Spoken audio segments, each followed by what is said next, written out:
Well, as they say, a long time no see. I have welcome to episode 99 of the Often Beat podcast. I guess you could say I've had 99 problems, and my throat has been all of them. So yeah, your boy's been ruled out indefinitely. I am back, getting my beak wet, so wet that you can find it like a Kellogg's toy in your Fruit Loops. Because, boy, I am definitely jumping through some right now. A little rusty. Rusty, huh?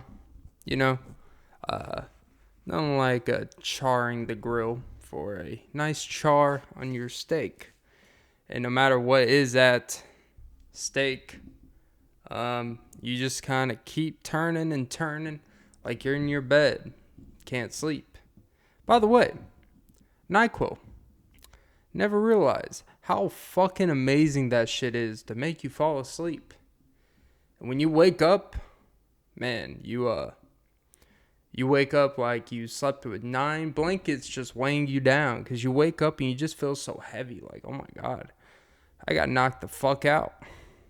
And like this episode, I'm just trying to knock it the fuck out.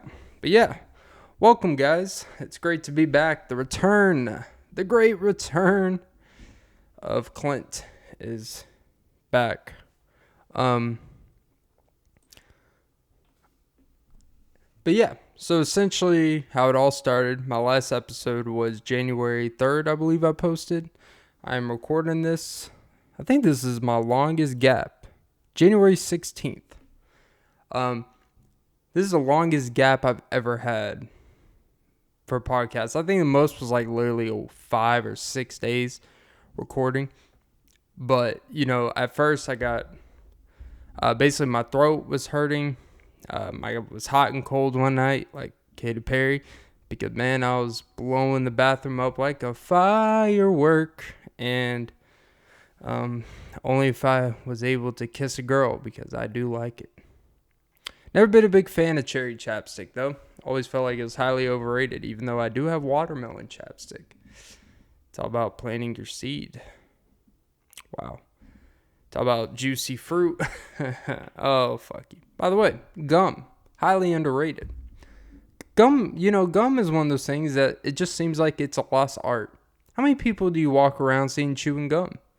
Is chewing gum out of style? Is it not cool to just flap your gums around? You know, people talk enough. People open their mouths for a lot of things for sticky situations. Why not blow a bubble instead of blowing my pubes? But anyways, call about Peter Le Pube. What's that skunk names? Le Pube. Le Pube. But yeah. I know this is a rough open, but give it some time, you know? I'm going to get in the swing of things, kind of like a good old dungeon swing, if you get my drift. I guess that's what hammocks are really made for. Talk about family-friendly fun. But really, it's just a nice trampoline and excuse for you and the wife to be like, hey, swangin', eyes closed, just swangin'. Same city, same friends if you're looking for me. Same city, same friend. Now think about it, is Drake's song Connect really just about being swingers? Swinging, eyes closed, just swinging. Same city, same friends if you're looking for me. Like we share the same city and same friends? Whoa. Is that a cross-gene phenotype contamination? I don't know. But apparently Drake definitely doesn't want you contaminating his semen with your uterus. Because he puts hot sauce, apparently, in his condoms. Because, you know, flushing down the toilet is not, quote-unquote, great for the environment, which I would assume that Drake would actually have a toilet that he can probably direct the flush anywhere in the fucking world he wants to. Because he kind of just has that type of fuck you money. But, yeah, apparently he dabs a little Texas Pete down his Johnson tube and says, hey, everything's bigger in Texas, including this dick. Talk about that Air Canada, because man, when you fuck them. Talk about flyer miles. I'm pretty sure when like he files his taxes, I'm pretty sure like all the girls he flies out, all the girls you fly out, do you get to like file them your taxes and get some tax breaks? You know, get a little extra your money back, but you don't tell them. So they still had to pay and all that, and they just add to their miles, but you get a little tax break. Because regardless of what people believe, private jets, even when you own one, you have to put gas in it and shit every time you fly that bitch. Like, yeah, you own it, but you have to pay to maintain it. But yeah, and that's expensive maintenance. You can't just be like, hey, my engine blew out, and then take it to Jiffy Lube and be like, hey guys, you can get me out in about 2.5 hours today. It's a little bit different of a visit. Pretty sure you have to pre-plan, you have to schedule it. Even if you are a concierge, and I mean, you know, I'm pretty sure they still close at 6.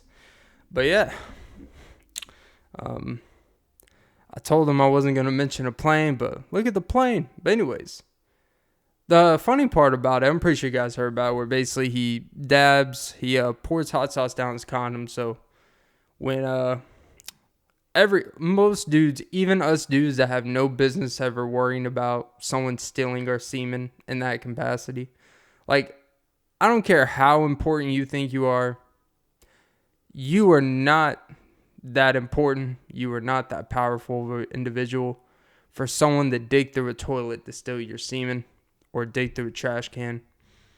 I understand there's crazy bitches out here, but I'm going to say, you being the manager at Martin's, she's not going to go out of her way to inseminate that in her life, because whatever child support and all that shit you're going to get, it's probably not as beneficial as if she tries to steal, you know, Morgan & Morgan, attorney at law, Montlick and Associates. She's probably going to try to steal one of their semens. Like, when she gets inseminated by you, she's like, oh, fuck. But when she's still there, she's like, oh, fuck, yes. Set off. But the only reason why we even know about this task, ironically, is because it's so stereotypical. It's so, this IG model, like, it doesn't get any more stereotypical. Like, why can't just like a softball coach try to pull this shit and we're like, oh my God, we would have never expected it. Talk about going underhand. Talk about the good old rise ball, because he rose his balls when he was flying his private jet, his PJ, his private Johnson. Talk about connecting. Now you're talking my language. Yeah, it just like, it always has to be the most stereotypical. Some girl looking for a come up, and he knows it. He does the do, and next thing you know, she tried to do the do. She literally apparently tried to take like a turkey baster and try to down. And apparently her woo-woo started to go woo-hoo. And I would say they had to call the fire truck, but look, come on. Let's not be overzealous and exaggeratable. That's not a word. But hey, I'm getting back in shape, getting back in podcasting shape. Which will remind me, after this episode, I'll have my special 100th episode. Your boy's killing it. It's supposed to be a snowstorm out here, but I make it snow in this bitch. She tried to get out in the Meeks, because Shotty, she's doing legit. And this Shotty was definitely trying to legit have another Adonis. And she tried the Herculean effort, but she more got Hades, because now a lot of people hate her. It's funny how the same thing he's trying to prevent came to life. And apparently, hot sauce, from what I know, the vinegar and stuff, it does dilute your semen. So, yeah, everyone's going to try the Drake model. And the reality is 99% of y'all don't have to worry about a girl trying to do all that, because you're not Drake. And that's okay. I used to have a phobia when I worked at McDonald's. Yeah. I used to worry about the same thing. You know what? No girl's like, hey, let me steal this Burger Boy's semen from this fucking, I don't know, whatever Days Inn hotel. Like, it's typically not the place where you're going to, skaggle through some semen. You're probably going to go to Sperm Bank because the Sperm Bank is kind of like an adoption agency. They typically do background checks. They kind of see what you're about. What's your health history? If you ever had, by the way, I went to the Hawks game tonight. I saw this billboard. And it was this big old billboard. It was out in the shining lights. And it said, "Are you sexually risky?" And the website was something like www.doyouhaveanstd.com. You can't make the shit up. And that's a hell of a search. www.doyouhaveanstd.com. Do I put the question mark? 1. 2. How is just going on your website? Do I have an STD? Well, obviously, if I go on this website, the only thing that should be on the webpage when you open it should be like, if you are here, yes, you probably do. Or it's just going to say, go to a doctor. So why did we need this whole billboard for such a specific issue? STDs are an issue, I would assume. I don't have any, knock on wood. No pun intended. Sexually risky. I mean, I don't think STDs are caught being sexually risky. I mean, obviously, if you're not taking precautions and protection, all this stuff. But I mean, like, doing the craziest shit sexually doesn't mean STD. You could do the most mundane and basic shit and get STD. So I don't know. But yeah, Drake is a pioneer. And we know a lot more about Drake these days because apparently she described the piece. And I'm not talking about his Girls Want Girls piece. I'm not talking about his certified lover boy. I guess we know why he is a certified lover boy. Big hot sauce. Now, speaking of diluting, I have, your boy is diluting his weight down. I don't know if you can tell by my facial structure, but I'm actually 222 pounds now. It's crazy. Some people say, man, you're kind of like 50 Cent, and you kind of like one of those actors that are like completely degrading their body for a role. For like when they're trying to play a cancer patient or Christian Bale in The Machinist. Except I'm not. I'm just actually working in a truck all day and moving, wearing pants, sometimes 2, letting it sweat out. 5 hours a day, you lose weight without trying. But yeah, talk about diluting the airspace. But yeah, by the way, Hawks lost. They suck ass. I was thinking about this because obviously, as you know, State Farm Arena is by the CNN Center. You know, CNN people will say is like fake news and all this shit. But I think one thing that even they acknowledge, Hawks suck. So I say real news. And while we were there, apparently there was this hostage situation in Texas. Everything is bigger in Texas, including roundups. Woody's Roundup. That's not a story to toy around with, but here we are. To infinity, in Buzz Aldrin and beyond. Houston, we got a problem. And it is hostages. Because apparently it was connected to the person that he ended up freeing them later tonight. Which, I don't get the whole point of that. Just so you know, I captured them for like 8 hours and I let them go. And didn't get anything in return. It's like, so you did all that, and now you're going to go to prison for 50 fucking years for holding a group of people hostage to make a point, and you didn't even do anything? I'm not advocating that he did anything. It's good that he didn't. Seems like a failed mission to me. If you're going to do it and go to jail anyways, you might as well do it. Now, maybe he hasn't been caught. I don't know. Maybe he was able to escape this room. Escape rooms. I have no fucking clue what they are. Apparently, people have a good time in them. But I noticed there's a place nearby me. It's like a 3-layer building. Well, 3-story building. Which, unlike the story, it's not very layered or storied. More like a short story. But at the very top of this building, there's one floor where there's escape rooms. My thing is, from the outside, the door and the circumference of the building doesn't seem like a very big building. Doesn't seem like a lot to do in an escape room. So, to me, from the outside looking in, it's either an illusion, it's either fraud, it's either a quick thing, or it's a fucking scam. I don't know if you guys remember my rant back in the heyday about the recycle, quote unquote, electronic shit where you bring shit and you pay to smash it, where you smash recyclables. So now I have to pay to get a mallet and destroy a fucking Canon printer, one that's been fucked up for 4 years. I gotta pay to fuck it up. It's cool though.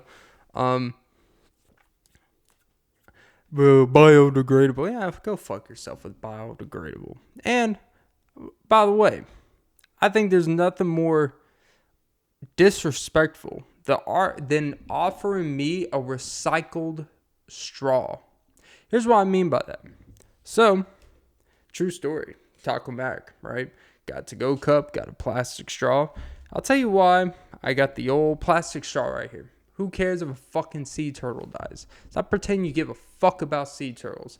If it wasn't for Finding Nemo, none of y'all would give a fuck about the characterization and the comfortability with talking, hey dude, Squirtle, or if it was Franklin the turtle who walks on 2 fucking feet. You really think Franklin, the dude, can walk on fucking 2 feet? He talks to Berenstain Bears, and you think that dude's gonna swallow a fucking straw? He drinks out of straws.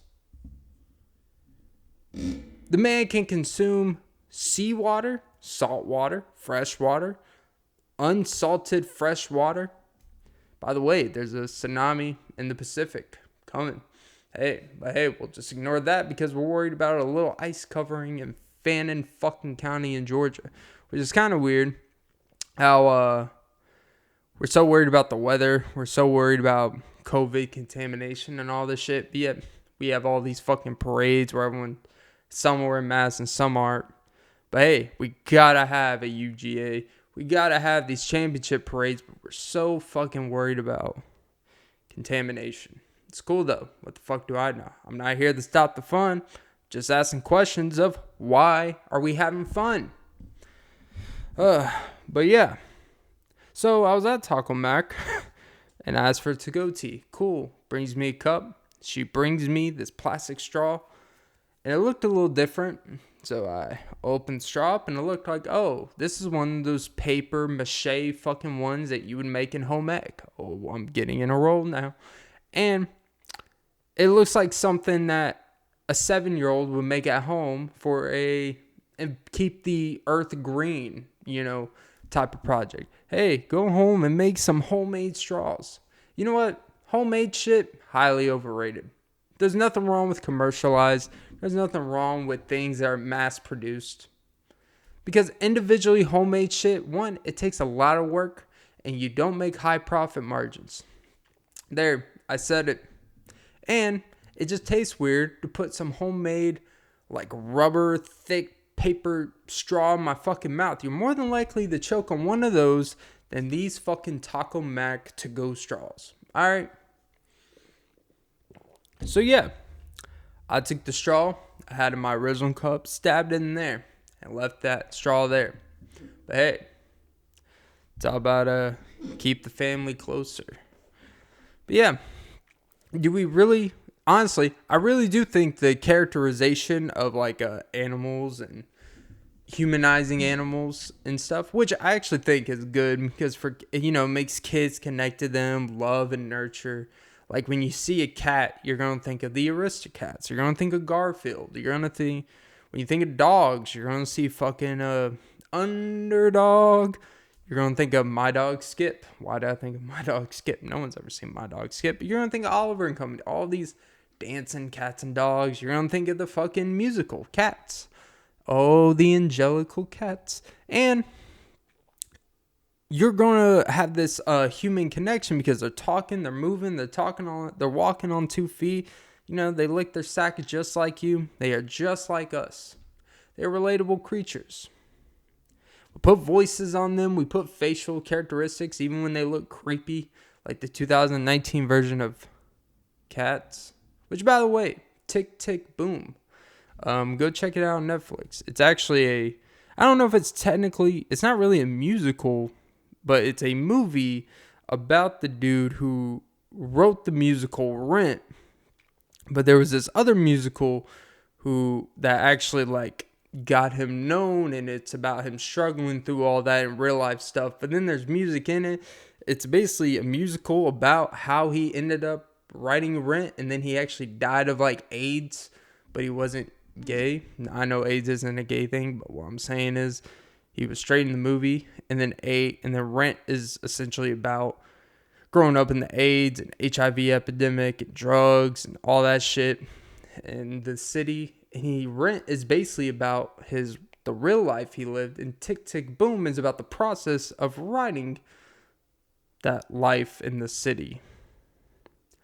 Wow, this shit's living rent free. I should probably just actually watch the movie Rent or the musical, but hey, never really got into it. Not really into www.sexually risky do I have an STD.com. Not really into it. Not my thing. And you are what you manifest. So if I even go on that website or even think about it, boom, it will come true, right? It's kind of like conversion therapy. It's kind of like when look, man, I hate to break it to you for all you religious nuts and all that and Mormons and all that shit. If your kid is really gay, and I mean this respectfully, of course, or he's already gone down the path where he's experimented and he's like 29 and he's really into not putting Tabasco in his Johnson tube, and he just lets it free. Conversion therapy is not going to do anything. It's over. I don't mean it's over for you that this is what he likes, man. You know, it's not the same as, it's a phase. It's not the same as, he played with G.I. Joe when he was younger, and now he's, playing with Joe's G.I. Bill for the green card. Not just throwing someone in the military, or not just throwing someone in certain spaces and moving them out to, the middle of fucking Indonesia. Is gonna change what they feel. I've always found those conversion things interesting just from afar, because I'm like, it's crazy that people really think this shit works. People really think that these extreme conversion, these extreme quote unquote therapies, even rehab in general, I've had my speculation on a lot of that shit. Is that obviously it's worked for a lot, but really for most people, it doesn't technically work. And I don't mean like, oh, you'll never go back, you'll never relapse. Well, I mean, it just seems like, at the end of the day, it's kind of like you have all the information you want. Like, at the end of the day, it's up to you, I guess. And it just seems like all these therapies and all this shit, like, it just seems like a scam. I mean, I don't know, but yeah, I don't know, but yeah, go check it out. But yeah, anyways, back to the animals, just a couple animals, oh, Nickelback, but yeah, I don't, I guess it brings up has animated cartoon movies like Disney, Pixar, have they actually, I don't want to say negatively, or DreamWorks, have they actually really, what's the word have they actually swifted younger minds to actually look at animals as realistic creatures in society and not have them become this obsessive, unconditional, and compulsive love? Because I mean, I generally do. There are a lot of people that treat animals much better than people, and I mean decent people. I'm not talking about rapists or murderers. I'm talking about like, hey, just like some people will treat their cat that they name Spaghetti. I don't know how any person you fucking love, you wouldn't name your kid Spaghetti, but you name animal Spaghetti. You really think when you look your cat in the fucking face, like, come here, little Spaghetti, mew, mew, mew, mew. You really think they're like, oh my God, I'm never going to get bullied. You know why? Because cats don't really have to go to school. And even when they're in their like animal control, when they run away and all that shit, which, you'll probably pass them along when it's convenient 6 years later because they keep fucking up your house and shit. And, oh, they're a very aggressive cat and we had a newborn. We'll just get rid of them. Like, yeah, you can't do that to your kids. But it's funny how we find animals for convenience. But it's cool. I do find it a little bit, is it problematic? I'm just open thinking here. I'm not a animal or human behavior expert, but you know what? Neither is Whitney Cummings, and neither is a lot of these podcasts where they just use a bunch of terms that you read in psychology. They take some psychology classes in college, and they all of a sudden know that every person acts like this is this and that and that. And yes, there's common characteristics, but people are also complex. People tend to forget about that. Not everything's about your daddy issues. Not everything is about something that happened when you were 9, when you bumped your knee at TSA. And every time you see a German Shepherd, that's all you think about when a German Shepherd bit your shin off. Like, you know what? Not everything is that deep. Sometimes people are just scared of snakes because snakes are a weird looking fucking thing. Some people are scared of spiders because spiders are 8 fucking legs. Some people hate people of certain races because they're just pieces of shit. Some people hate just countries. They hate people from different places just because they're ignorant fucks. Not because when they were 12 years old, some Indian kid pulled their pants down and said, hi, your wee-wee is smaller than mine, and I'm Indian. Like, it's not that, not everything is that connected. But hey, going to keep it pushing here to make the point. One thing I'm working on, keep the point going. But yeah, starting to get in the swing of things. Swangin. I guess the title of this episode will be Swangin. But like Tiger Woods in 2009, just hitting fucking gates and trees. Let's just say Tiger was knocking on a lot of wood those days. Well, actually, that's kind of weird when you say it like that because he's the one with the... Yeah, you get the point. But there's shit, what the fuck was I talking about? Animals, kids. Oh yeah.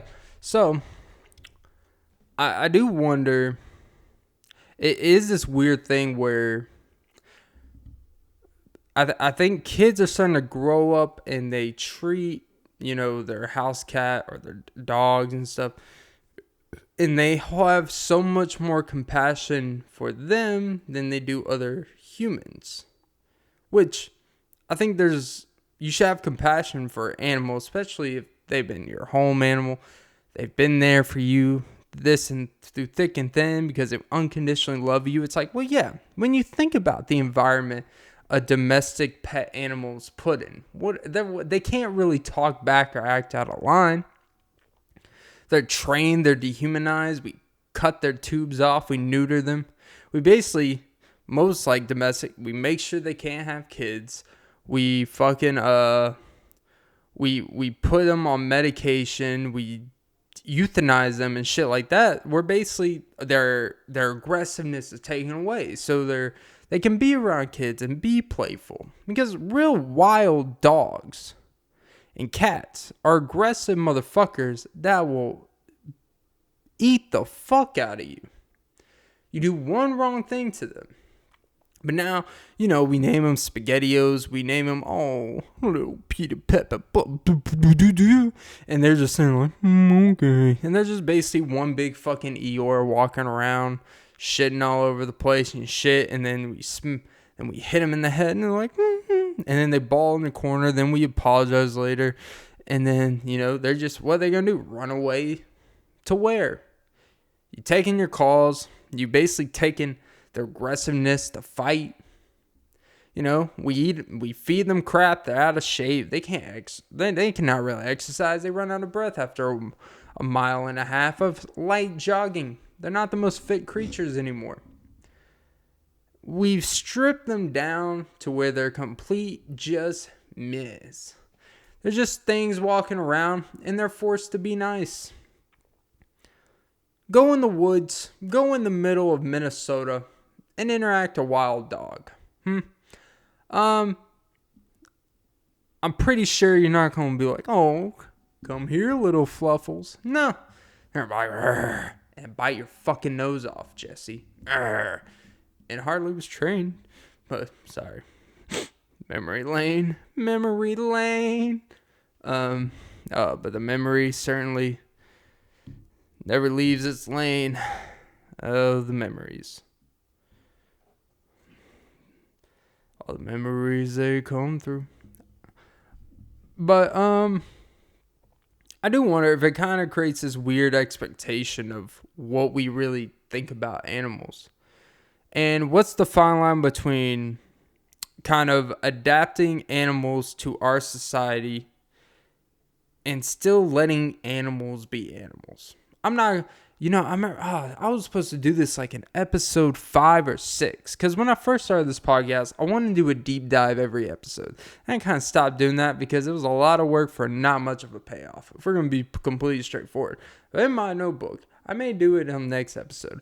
I did research. I did a whole deep dive of neutering and all that shit and the side effect and the damage it actually does to an animal.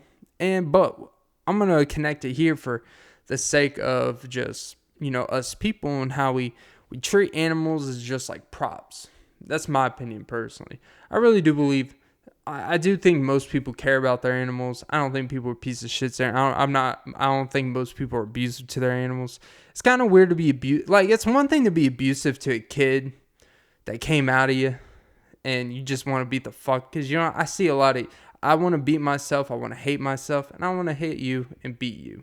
I can honestly understand that, as fucked up as that sounds. One thing I don't understand, if you're an adopted kid on your own merit, if you're an adopted kid and bring a child into the best life possible in circumstance, and then you're a piece of shit, that's honestly worse than beating the fuck out of your biological kid. Like, or even like a step kid. Because you're still like voluntarily, but it's still like, all right, man, like, fuck you. You're annoying as fuck. And I see a lot of me in you. And sometimes when I look in the mirror, I want to punch me in the face. And I kind of want to punch you. Boom, boom. Kind of like a shark. Was it a Shark and Merman? The Very Odd Parents or SpongeBob. Bionicle Boy and Merman. Yeah, you get the gist. But if you adopt a dog, you adopt a kid, like, you have to treat that thing perfectly because you are voluntarily adding something to your life that's typically stressful, money. I mean, it's financial, regardless of what. I know people aren't property. I know kids aren't property. I know animals aren't property. But it is a financial decision you voluntarily bring on your life because you think you could financially support this kid and it benefits both of you. Whatever. But when it comes to animals, it's just like, all right, you can't adopt an animal and then beat the shit out of it once you've already taken all of its powers away. That's like if you marry this amazing, beautiful woman, and then you, by your eating habits, and by your terrible eating habits, her being around you, her trusting you to provide and everything for her. All you do is be a bad influence, make her gain a lot of weight, get her pregnant multiple times, and you fuck up her body and all that shit. And then 12 years later, whatever the fuck, and then she doesn't look the way you like. Oh, you need to lose weight, you need to do this. It's like, all right, man, you don't think she does? Cool, I get it, but you kind of contributed to this. She had an amazing body, had an amazing life before you. It's called be gracious. It's like, have a little common sense awareness. Like, man, you see this? Your decisions adopted this body of mine, all right? I don't believe in unconditional love. There's always conditions to everything. But, by God damn it, it is what it is. It's conditioned. I don't know. I had an idea where I was going with that ending, but hey. Alright. Anyways, transitioning. Oh, Jesus. I don't know why. My balls are kind of scratching the surface. Oh, Jesus. Yeah. Change your underwear is overrated. I can't believe I said that out loud. But yeah. Okay. Milk. Alright. No, I'm not talking about Harvey.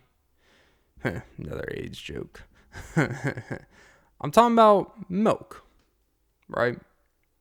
Milk is one of those things that when you're young, it's quote unquote good for your bones. It's quote unquote good for your strength and growth. To prevent osteoporosis, I believe. Maybe even arthritis. I don't know. I'm not a milk expert. All I know is when I was younger, I used to drink a lot of it, right? You know what else I noticed? I was an ox. I was a fucking bull. Strong as a fucking bull. I was built, I was just built. I don't know a comparison. But let's just say your boy was stoned with shoulders and chest hairs. Still have the chest hairs, but let's just say not as much of burliness. It's just, I guess you could say it's a cherry. Get it? Chest, hairy, cherry. Oh, don't pop that weasel. Pop it right in the ground. Pop goes the weasel. Felt like I'm living Groundhog Day all over again. Except, and feeling like a little Scrooge. Popping up and down, up and down, up, down, like a bobber. What about bobber? Wow, that's a lot of Bill Murray references. Except, I don't ghost Buster. He's a buster. Whatever the fuck that means. But yeah. Milk. I've been casually incorporating milk back in my diet. Milk is supposedly, you know, like when you get older, like when you start like reading dietary stuff and health stuff, apparently all the stuff that made you strong worked, recovered from workouts. You weren't even thinking, you just ate it regularly and consumed it regularly, drank it regularly, whatever it fucking was. And it just worked. Everything that you drank and ate it for worked. You got bigger, stronger, healthier. Bananas, milk, peanut butter, all this shit was supposed to be fucking healthy. Fruit, apples, healthy. Grapes, healthy. Granola bars, healthy. Then you get older, and it's all the stuff. Bananas are terrible for your digestive system. Milk is terrible for your digestion. All it does is create all this bacteria in your stomach. You're unhealthy because the way cows are pastured and all this shit. Peanut butter, it sits in your chest, and it could cause heart arteries to clog up. Which, I mean, if you've ever eaten a lot of peanut butter, I mean, look, you could be struggling breathing. But, yay. Look, man, all I know is when I did all that stuff, endless amount of energies, healthy as fuck, built like an ox, and built like stone, right? But that feels like the Stone Ages. Year one, right? Jack Black and Michael Cera. Year one. And now all these things, we're told, we hear through the grapevine. There's honestly too much health information out, because there's so much health information now that you can find the negative with everything and the positive with everything. So let's break down some common sense. Now there's this weird keto shit where apparently keto works. So I'm not going to shit on keto. I haven't really tried it, but I've tried versions of it kind of. For me, intermediate fasting without thinking about intermediate fasting works. And by that I mean, like, if you eat at the right times, all this shit, typically you're not as hungry when you're working, you drink a lot of water, like, you'll intermittent fast without even realizing, to be honest. That's honestly contributed a lot to my better health trajectory.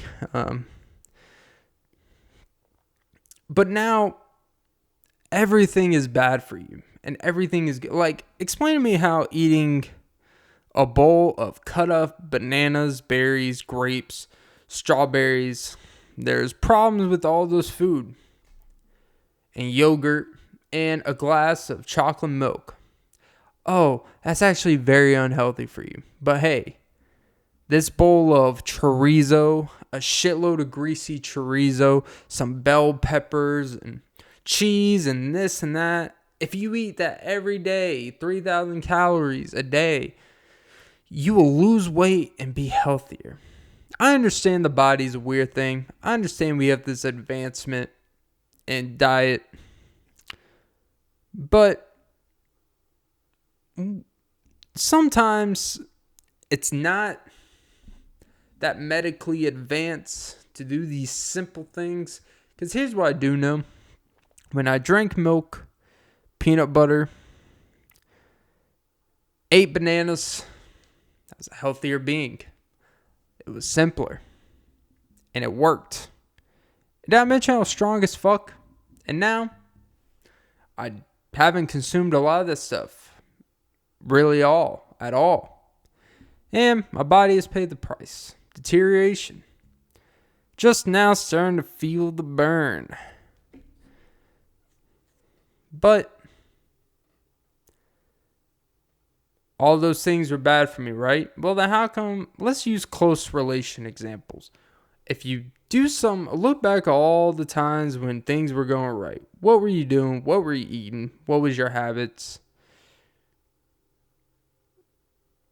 There's probably a correlation that it all works. But now we have all this information to try to lead and justify and try to understand ourselves better than anything. And yet we're not getting the results. Because maybe it's just too much to have too much. Sometimes there is something as just too much information. That's why when we hear the CIA and the FBI say it is harmful for the public to know this. At first, when you're younger, you always scoff because you always think it's best to know everything because you don't know everything or really anything. And as you get older, you realize you still don't know shit, but you know a little bit more. And then you actually start to realize it's actually good we don't know everything. We all think we want to know UFOs. Do we? Do you really want there to be this confirmation where they bring, yeah, we see the lights in the air, like, woohoo. But honestly, would you really want to know? Would you want the CIA, the FBI, and all the motherfuckers to put actual pictures, full-fledged pictures of what these creepy guys look like? Or gals? Because I guarantee you, they don't look like E.T. They don't look like the ones on Men in Black. I guarantee they look very scary motherfuckers. I'm pretty sure they don't look pleasant. Pretty sure they don't wear spacesuits. I'm pretty sure they don't even look like the movie Aliens, where they're creepy, big old burly. Like, they're probably weird looking, oblong, discombobulated figures that wouldn't make sense to the average human mind who does not, who is not indulged into this intelligence type of agency information that you need to know to understand these creatures. Like, I actually don't, like, look, I think most people agree that's actually good. We don't know everything. There is something. By the way, the movie Don't Look Up, for people that want to focus on the political symbolism and the messaging behind it, it picks on both sides. I think it's pretty clear cut. Stop making this woke thing. It's not actually this woke thing. Anything that goes against conservative values is always quote unquote woke, which I think it's ironic they call that woke and SJW shit. But then, you know, when you reverse it, they try to make it in a more power play terms. But hey, I'm just going to leave it at that. But it's actually a good movie. By the way, did you know Leo got paid $30 fucking million for that movie? $30 million. Just throwing that information out there. In case you're ever wondering why these budgets for these movies, you're like $100 million. It's like, well, part of the budget that people don't realize, the budget is literally correlated to salaries as well. So obviously there's special effects, there's designers, extras, and all that shit in the movie. But the actors' salaries are literally part of the budget. So Jennifer Lawrence got paid $25 million. Of course, someone made an argument. Of course, someone made an article. She got paid 83 cents for every dollar Leonardo DiCaprio got paid. And I said, she got paid $25 million to not look up. What are we talking about here? Not going to get into that. But anyways, sometimes, moral of the story is, see, if we didn't know about their salaries, life would have been just fine. No one would be mad about the fact that she got paid 83 cents for every dollar Leo got paid. No one would get mad because there's too much information. Wow, that sounded like some protective misogyny. Well, of course, I always gotta protect the misogyny. Because your boy is misogynistic, old chauvinistic. But yeah. Oh, Mickey Mouse.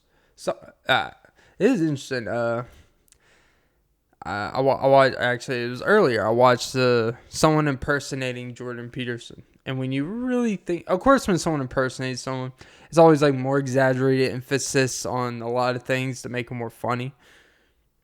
It really does sound like now, but now every time I've listened to Jordan Peterson since, it actually, like, all I think about is the Mickey Mouse type of voice. Like, if she's not going to pick to mate you, well, why would she pick to mate you? Type of thing. I can't even do it. I'm not in the right mindset to do it, but you get the point. But yeah, basically, I could summarize Jordan Peterson's teaching. Why would she recreate with you when she looks at you and sees weakness? That basically summarizes it. Basically, be better. But yeah, let me knock on wood. Yeah. I don't know. Here's a fun fact. Did you know that alligators, did you know that when they are chomping on your body, when they are killing humans, did you know that they actually cry tears? Because humans and crocodiles and alligators are basically the same family. You know, unless you watch, what's that fucking movie with the crocodile and alligators? Fucking Jesus Christ. What is the fucking movie with the crocodile and alligators? Oh, not Beauty and the Beast. Fucking Sorcerer's Stone. No, that's fucking Harry Potter, you dumb fuck. Ah, Jesus. Oh, jeez, it's at the tip of my membrane. Jesus, Jesus, Jesus, Jesus. The one where they're singing and dancing, rolling through. Pocahontas. No, it's not. Ah, whatever. You get the point. Anyways, do you know that they actually shed a couple tears? I'm not talking about crocodile tears where it's fake and so like, chomp, chomp. But we actually have this dissonance connection with them. Because when they're chewing us, without getting too graphic, when they are chewing us, they can literally taste. They literally have. They literally like taste themselves, if that makes sense. So you know, like when you swallow your own taste, like you swallow your saliva, you know what you taste like. Oh, no homo, but you know what your saliva. You know. You have a good grasp of what you smell and taste. Well, actually not smell, because we are not good senses of our own smell. But taste-wise, like we know what the taste of our own blood tastes like. And if you know what your blood tastes like, you know what you taste like. Because your blood is a resemblance, and typically the way your blood tastes typically determines how healthy you take care of yourself, your skin color, your skin health in general. You keep good track of it, your pores, hydration, blah, blah, blah, your zinc levels, magnesium, blah, blah, blah. Oh, the fucking Jungle Book. That's where the fucking crocodiles. Of course, it's in the fucking jungle. Jesus Christ, Clint. I used to always watch the Jungle Book in a Waffle House freezer. Sounds like, well, without context, that sounds like child cruelty. And, only the part where it was cold. But hey, you got to see how the waffles were flipped.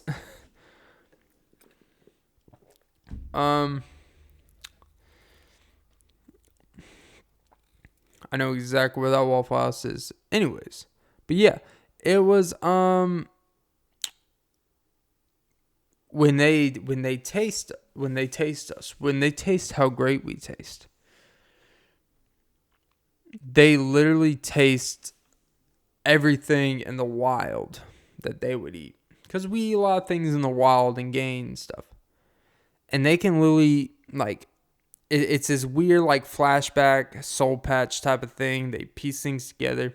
It's kind of like while they're eating you, they can literally have flashbacks of everything you've consumed in a weird way. Just by how you taste. Because they have this great sense of smell in their hippocampus. It's this crazy thing. I read it. I read in a story. I'm probably not explaining it great, but I promise you.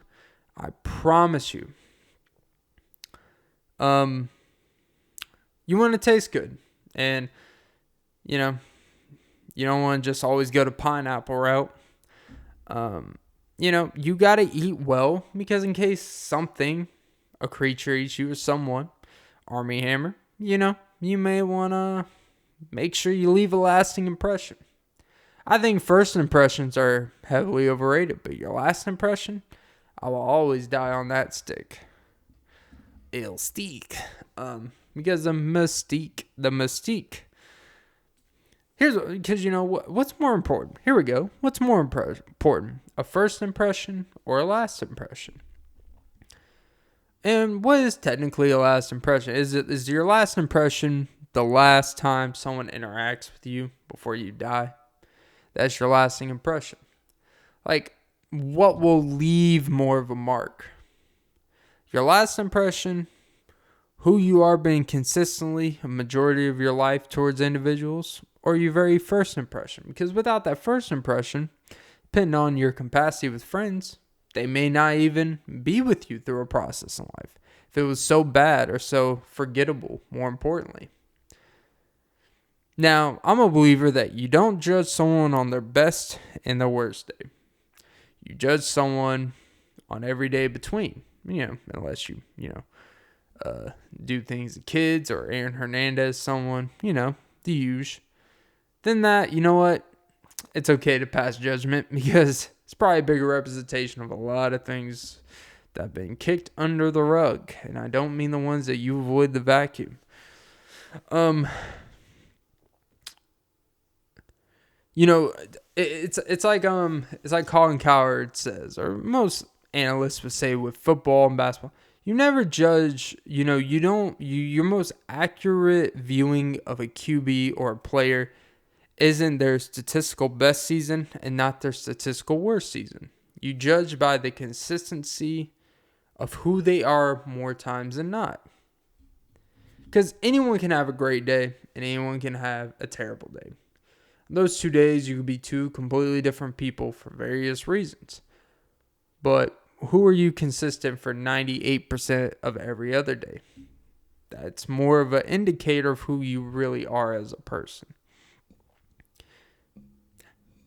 Now,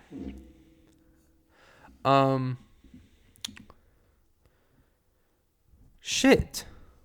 I'm losing my way. Oh my God, I lost what I was talking about. Oh, Jesus, Clint. Oh, Jesus. Oh yeah, first and last impressions. It's how you meet, I'm a believer that how you meet someone does matter, right? Whether you're talking about a romantic partner, friend, blah, blah, blah. How you meet someone literally does factor in how you look at someone the rest of your life.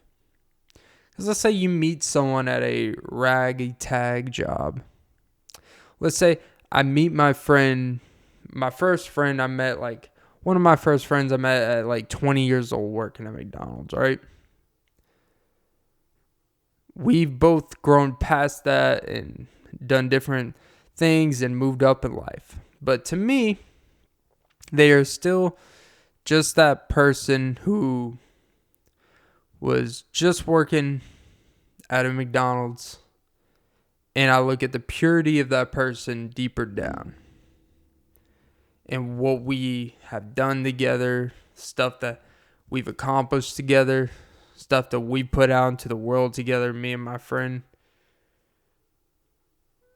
And to me, it always keeps how I view that person grounded, meaning regardless if we haven't spoken in a year, we're not on great terms or friends, or one day we will become back to friends and maybe cohabitate and maybe work together again and be that friend, those friends again. To me, we are still just two dudes who worked at a McDonald's and a Dunkin' Donuts together. We will always be that, regardless of when I make millions of dollars writing movies. Yes, manifestation. Woo. And regardless when he's becoming the third biggest rap star in the world, when he wants to do that,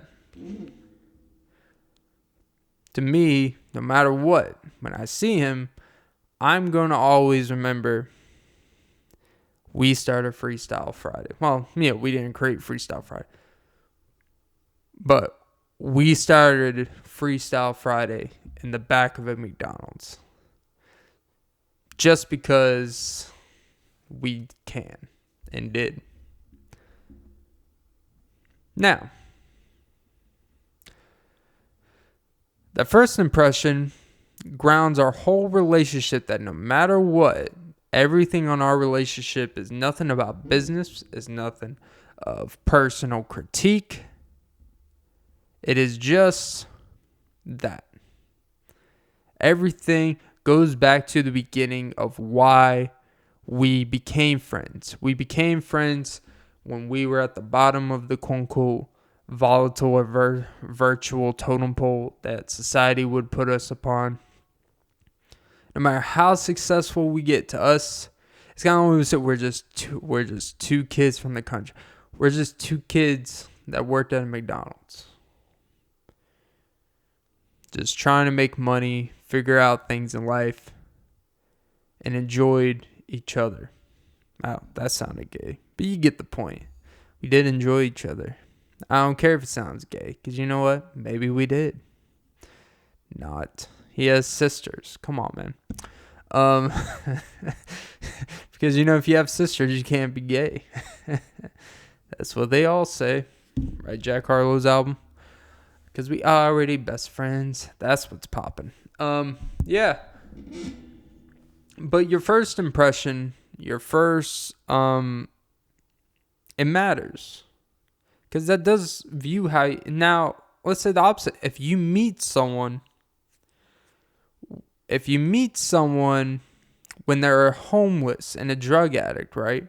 No matter how much they recover and all that, you're always going to look at them in a victim type of mindset. You're always going to look at them.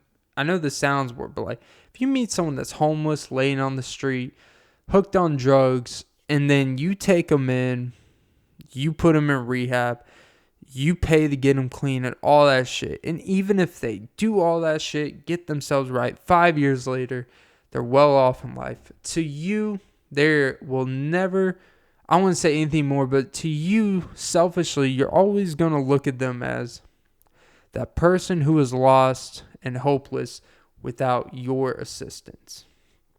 Even if you mean the wellest, even if you mean the brightest. That first impression is everything to you. Maybe this is just my own maniacal. Maybe this is just my own projection of life type of thing. And maybe it's a reflection on me, how shitty I can be. And I don't even think what I'm saying is shitty. I think it's actually pretty true. Like, if you meet, and then let's say even the complete opposite spectrum. Let's say you meet someone that is so well off, we'll just say financially, they look like they got everything together, they're well dressed, they're well put together. And then let's just say 5 years later, they lost it all. I lost it all, as Lloyd would say. They lost it all. They don't, let's just say they became lazy, they became depressed, all this shit. They went down a dark path, they lost all their money. They lost their living space and they lost their car and they're starting from scratch. Your first impression is going to be, man, I used to think you this, but man, what happened? You fucked it up. When maybe they didn't fuck up anything because maybe it was a facade. Maybe they were just impenetrable when no adversity was there, right? We go down that rabbit hole, but you're always going to view them as the person that you thought had it. And now they don't. And everything is that origin and reference point. And then you have the lasting impression. Before someone passes or before the last time you ever speak to them. Before you never speak to them again in life. They could have said a hurtful thing to you that can never be taken back. They could have gave you the greatest gift in the world. And everything else they did before that was terrible to you. But they gave you a great gift, a parting gift. They gave you a nice birthday gift. At the time, that meant something, and it made you ignore or at least kind of forget in the back of your head a lot of other shit. I know I'm rambling here, but I gotta fill the hour, which I'm past it, so I'll wrap it up like a Drake. But first and last impressions. My personal, I think something that I've come around to is first impressions does matter. How you dress, how you appear, how you whatever. Because if you don't get in the door, everything else doesn't really matter. You just got to get in the door and then you can say, fuck your fucking society impression of how I dress. But you got to appear to give a fuck. You have to appear a certain way, whether you like it or not. And once you get past that shit where you don't have to do that, then you just say, all right, man, fuck you. I'm not wearing this shit. I got money, ho. But I'll end it with this. if you ain't first, you're last. And if you're last, you'll always be first to be last. And that, my friend, is called being impressionable. All right, that was episode 99 of the Often Beat podcast. I'm your host, Clint. Don't forget to like and subscribe. Oh, and most importantly, guys, I don't know if I've said this in recent pods. It's great to be back. I promise I'll be more on the ball. It's great to be back in the stew. It's great to be back in front of the camera. And most importantly, suck some titties. Oh, Jesus. Sorry. Let me do that again. Don't forget to suck some titties. And there we go. Follow the Spotify, Apple Pod. Leave a review. Suck some titties. And have a great day. And hot sauce is cheap. So, buy one of those mega 15 packs of all different weird flavors from your favorite brand. Who cares? Oh, Jesus. But yeah. Have a great one. And next episode is 100. This was 99. And I guess you could say from June 6th, we went from 0. And then the next episode will be to 100 real quick. Well over 6 months. Took a 2-week gap break for a lot of different reasons, but we are back and going strong, guys. No more big gaps for a while. We are back on the ball. Ooh.